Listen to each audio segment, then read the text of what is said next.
Hey guys, welcome back, it's Ripe again. In today's video, a homeowner association that I'm not a part of despises my solar panels and demands that I get rid of them. When I refuse, they simply remove my entire roof and end up destroying most of my house. Here is what happened. Let's dive right into the video. So a few years ago I decided that I was tired of my electric bill just being a horrible monthly surprise. I'm not trying to sound like an ad or make some meta joke either. I really was just living my life hoping that when I got the electric bill it would not be higher than I hoped for, or more importantly, budgeted for. Solar panels would be a huge investment, sure, but honestly, if it would help me relax a little bit, I was all for it. But well, not many people in my area had solar panels on their homes, but it wasn't because they had some major flaw or problem. Most people were members of the local HOA, and I learned that it was against their rules to have solar panels. Another reason I was happy I never ended up joining. Another monthly bill to pay? In this economy? No thank you. Anyway, I got the solar panels and it was not a week before I had a letter from the HOA telling me that I had to take them down because it was bad for the community at large, somehow.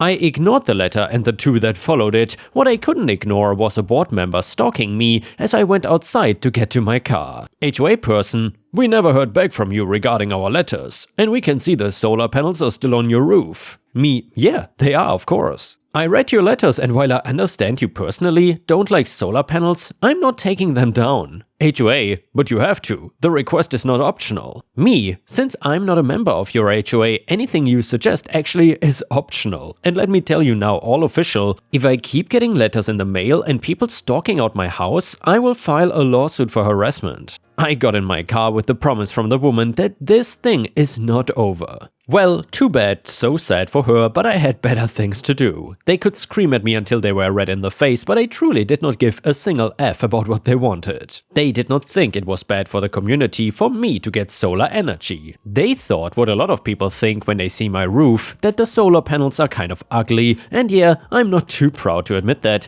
The amount of money that they were saving me made up for anything aesthetic related. I don't care what people think in general, so I really don't think what the stuck-up snobs running the HOA thought about it. I was going on my yearly family vacation up to a cabin in Vermont, where I meet my cousins and sister every year to go skiing and catch up. It's great, and since I do it a couple weeks before the holidays and agree to work during the holidays, I can always get that week off. Sorry for that ramble, but the point was that I was gone for an entire week. During that week I was gone, there was a nor'easter blowing through my area. If you don't know what that is, it means a bad storm here on the East Coast. I was too far north for it to affect my vacation luckily, and I came down after a week happy from my trip, only to see that my house was not looking how I left it. I wanted to find a cool way to type this, but I cannot think of one, so I'll just be blunt. My roof was just gone. Not damaged, not broken in places, not caved in, just gone. And it was before the storm, of course, so I walked in to see my home flooded and most of my belongings destroyed.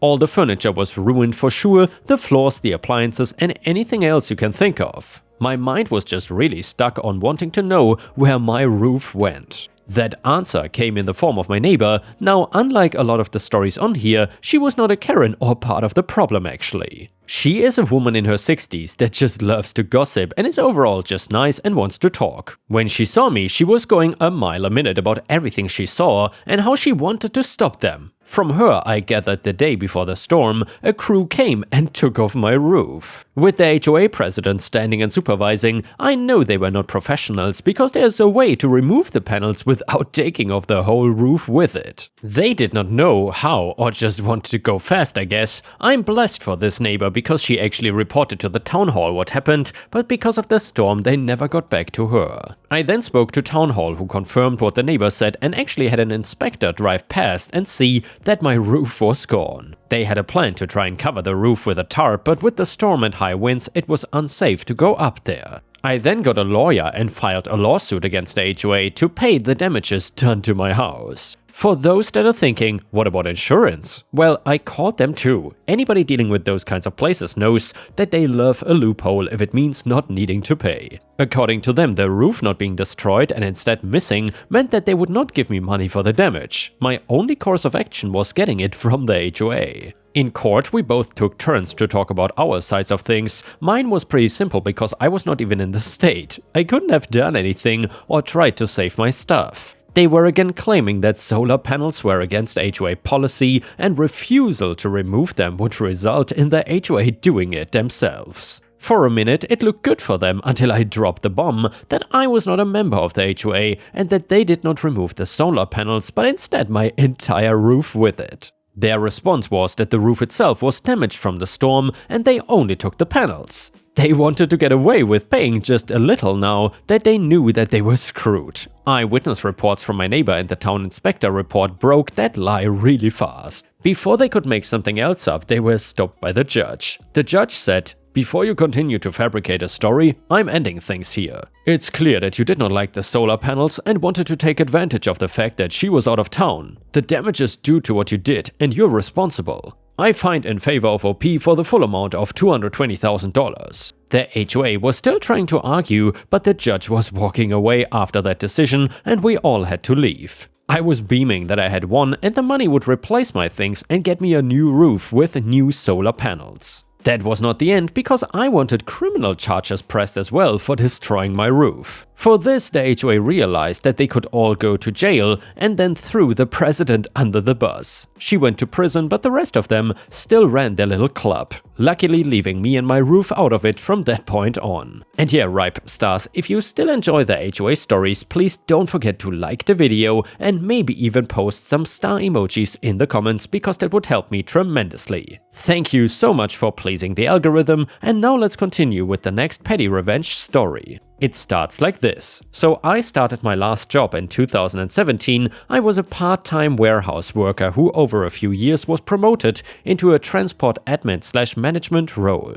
Myself and another colleague ran our department between us, only really supporting to our then line manager if we needed support with any part of our job or time off, etc. But other than that, he trusted us completely to run things. It was not without its stressful days, but we had a really good thing going. Then in 2021 though, the business made some changes, moved our then line manager onto different departments and got a new designated manager just to manage us two and our department. We were naturally quite bitter about it, but nevertheless thought that we would give him a chance. He turned out to be an absolute control freak and a bully, but he was strange. He could be very supportive one minute and then a manipulative bully the next one. He loved poking fun out of the fact that I had a car accident last year, and he loved solely targeting me for the bad jobs and loved causing trouble between me and other colleagues. Then, in March this year, my girlfriend fell ill while pregnant and was forced to give birth to our son 6 weeks prematurely. It was quite an awful traumatic time, and I ended up having 3 weeks off work. When I returned, I had a mountain of work to catch up on that nobody covered in my absence, followed by me trying to catch up on it and my manager pulling me away to do other projects for him. Especially when his other 2 staff members were not doing anything, and then when my work was late was forever kicking off at me that I couldn't find to manage my time properly, etc. Then in May, he made a major mistake and pinned the blame on me for it, which in return caused issues between me and the 2 colleagues I had to work closely with, and I was threatened with disciplinary action. Then I just got thinking to myself, without me running this department, he is nothing. Without me, he would not have a job. Without me, he would not be able to explain what was going on with his department to senior management, how I ran his department for him on half his salary, and he takes all the glory and we get all of the grief. Well, I had one last run-in with him over this mistake he had made and handed my formal notice in to him the following day. It was funny over those 4 weeks of serving my notice, just watching him slowly take over my responsibilities and struggling with them. Those responsibilities that he often told me, I don't even know what you do during the day. He had to then do the horrible jobs he used to pile on me,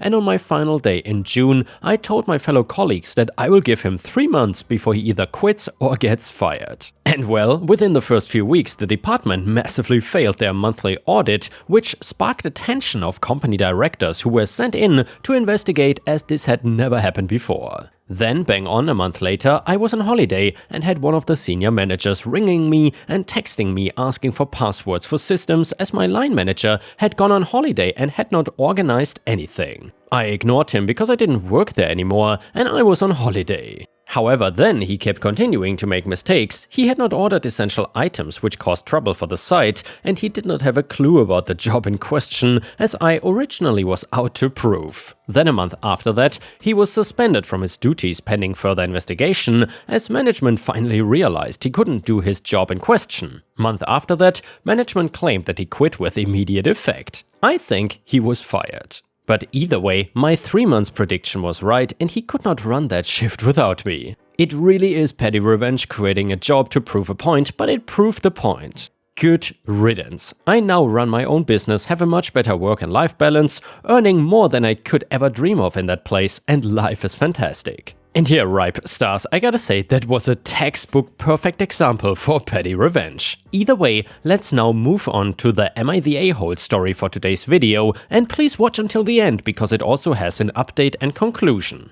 Either way, this one starts like this. Me, male 30, and wife, female 27, own a sizable farm that is usually the nexus of family events. 5 bedrooms, 3 bathrooms, 300 acres and electrical hookups for 4 campers so the whole clan can come stay for extended visits in the summer. We built it that way deliberately. My cousin Bill, male early 50s, has a daughter, Alice, female 18, from his first marriage. His first wife was an immigrant with no family in our country and no contact with any family in her home country. She passed away when Alice was 2 and Bill remarried Tanya, female early 50s, 6 months later. They have since had 3 kids, male 14, male 12 and female 8. Alice is a brat. Everything in their house revolves around either the boys, their oldest 2 together, or their princess, their daughter together, and Alice is left behind. She doesn't get to go on family trips, they wouldn't pay for extracurricular stuff, and she couldn't take elective classes that had extra fees, etc. I'm not a smart man, but I can recognize a kid that is hurting inside and being neglected. She is like Mr. Hyde with them and Dr. Jekyll elsewhere. For the last 4 summers, she's been coming to work on my farm because her parents don't want her around over summer break. She turned 18 recently, and leading up to her birthday, her dad was very adamant that she was being kicked out of the house when she turned 18 because it will teach her responsibility. We, wife Alice and I, discussed it, and early on her birthday we pulled up with my truck and packed her stuff up. We only packed things she purchased herself or things that were given to her by another person. My boss got creative with our benefits provider so we can get Alice on my medical benefits until she finishes university. She starts in a few weeks, so she's able to go to therapy. He reads this subreddit a lot, so even though this is a throwaway, I know you will read it. And she is able to get back into sports while still saving her money. So this is where it all comes apart. Bill and Tanya are pissed that we took her in and refuse to come to family events. Part of the family refuses to attend as well because I'm undermining Bill and Tanya, and I will understand when I have kids. After they refused to attend events, a few others said that with gas being so expensive and not everyone attending, they would skip as well. My answer of okie dokie, come if you want and don't if you don't further upset people who thought I should have tried harder to get people to come, so now we are down to about 1/4 of the family in attendance for events. My aunt suggested that we have Alice over on weekends and that she stays in her dorm during the week to smoothen things over. I think that's dumb, but I am dumb and stubborn too. My wife thinks it's dumb and she is really smart, but also very much attached to the situation. Alice said that she would rather stay with us but would try the dorms to help make peace. Am I the a-hole for not going with the dorm suggestion to keep the peace? And here, ripe stars, let me know what you think about this in the comments. Do you think OP is being the a-hole here, or does he have to deal with a-holes? Let me know in the comments. Either way, a comment on Reddit said, not the a-hole, they kicked her out and told her to fend for herself. They don't get to throw a tantrum just because she found a safe place to land. Comment number 2, not the a-hole, I'm glad you stepped up. I would not be hesitant about letting her go to dorms. College/university can be very stressful and dorms can cause more stress than having a home where there's not constant noise and parties. If she wants the experience, then 100% let her, but I think just doing it to create peace might be a bit much. Update, edit for info, I called Alice a brat and my original post was way past the character limit, but in some of the stuff that got pared down, I explained it more. Typical teenage acting out but cranked up. Slamming doors, screaming matches with her stepmom, swearing, probably 3 or 4 big blowouts a week and sometimes over some pretty disproportionately small stuff. I've watched her grow and the acting out definitely came after the exclusion from family stuff. Edit number 2, thank you everyone, gonna keep on keeping on. And now we got an update to the story, it reads like this. I ripped the band-aid off with the old fam jam and told them that fewer mouths to feed is not the punishment they thought it was, anyone else who was coming is still welcome, and I would have the extra cash from not feeding so many people to help the folks concerned about gas prices make it out if they so chose. I am in like 4 different family group chats and they are all lighting up. I'm going to turn my phone on silent for a while and let the sparks fly. I will check in on the post in a while, and if anything noteworthy comes up and is interesting, I will give you all an update in the future. Edit number 3, alright, here's the update on the situation and a little background info for some consistent topics in the comments. So basically, my family likes to gossip and they are damn efficient at it. If your truck breaks down with only you in it, 5 miles from home, word has reached every aunt and cousin before you are in your door. When I put the word out, it traveled fast. This morning I've been called all the names in the book and some new ones, so there may be a revised and updated edition of said book coming out. I've been told I'm a good guy, a bad guy, I'm stupid, I'm smart, I'm short-sighted, I'm thinking ahead, it's been neat. Long story short, I've got about a dozen relatives telling me thanks and they will buy me a pin next time they are out, and about triple that who never wants to speak to me again, so those are both significant victories. Now nobody here really cares about me, we are all about Team Alice here, she's a Redditor apparently and came across the post independently of me showing her. There were tears born of stress and relief, I think, and she's going to be staying here with us until she is ready to start the next chapter of her life, whatever and whenever that might be. She has got classes picked, her college picks first year classes for you for the most part, so it was a couple electives, and is looking into the Women's Recreational League for a hockey team when the season starts, so she is all set on that front. Regarding feeding everyone and paying for gas, without going into details, I was very fortunate as a young man to be working very hard at a job I was woefully underqualified for, while a very wealthy person was on site. Basically, right place, right time, and the chief took me in and mentored me. We have made a lot of money on a business venture together in addition to me working for him, and since then I have not exactly had FU money, but enough that I was able to buy the property that I live on outright and build my home here with my wife, who also makes good money. Family is important to both of us and neither of our sides of the family tree have much for money, so we have done our best to make sure money is not a barrier to getting together and seeing one another. Now the big news, Tanya drove down to my house this morning. Bill and I had some very loud, very angry words when he drove down last night after I chose the nuclear option in the family group chats, so she actually waved a white flag from her car when she pulled up. I shooed the dogs and alpaca away and went out to talk to her, brought her out a muffin and we had a bit of a chat.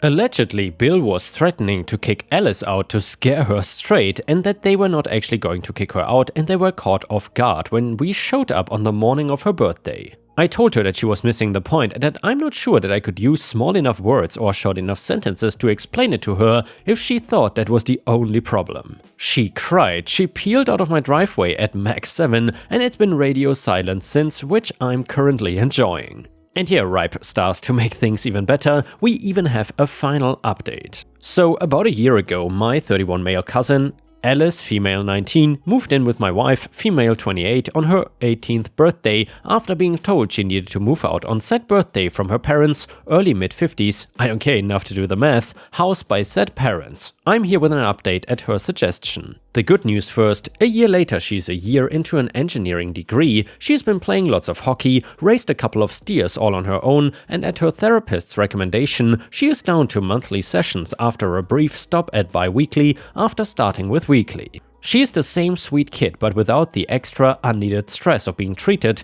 like an also ran alongside her younger siblings. Now for the bad news, her dad showed up about a month after my original post and there was a confrontation of sorts that ended with a peace bond being issued with restrictions on how Bill and Tanya could contact Alice, myself, my missus, or a couple other family members that got involved. After the 6 months required by the peace bond, Tanya started getting back up to her old tricks, but Bill seems to have smartened up a bit. The peace bond meant she has had limited contact with her siblings, which has been tough. The oldest, 15 male, started out pretty hostile, but some of the other cousins filled him in on what was going on. I got blamed for his sudden shift in attitude because we've established that I'm just the worst with jazz hands and everything. Now for the silly news, Gossipy family mellowed out when they realized that the literal gravy train was not gonna stop at the station for them. Thanksgiving last year was 26 people compared to the 60 plus that came the last year I threw it prior to the pandemic restrictions. Easter this year was back to an even 40, so we are probably going to plateau a little short of the old numbers. As for resolution to the problem, Bill has been texting Alice every couple of days to check in. They've gone for coffee a few times after the peace bond expired.